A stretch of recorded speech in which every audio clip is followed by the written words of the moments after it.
បងអីមើអូនណែរៀងអូនนิ่งស្អាតទេអូនគឺជាស្រីខ្មែរសន្តិសុខភាពរៀបសារហាមពោពុតតែចង់ដូចកន្លងក្រេតាវាមិនសមទេណាប្រជីវ៉ាដឹងទេបងអីមើអូនណែរៀងអូនนิ่งស្អាតទេ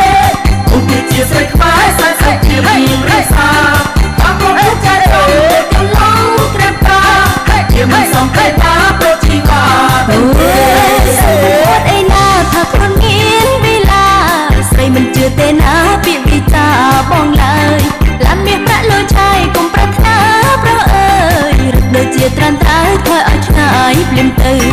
ធ្វើខ្លួនខុសកំណើញហើយខាញ់រែងអស្ចាររឹកសង្ហាដូចខ្លាគ្មានអ្នកណាគេដូចថាបើចង់ស្នេហាសូមរៀបរាកុំខូចឈប់ធ្វើរឹកបបលោជប់ដើរខូចទៀត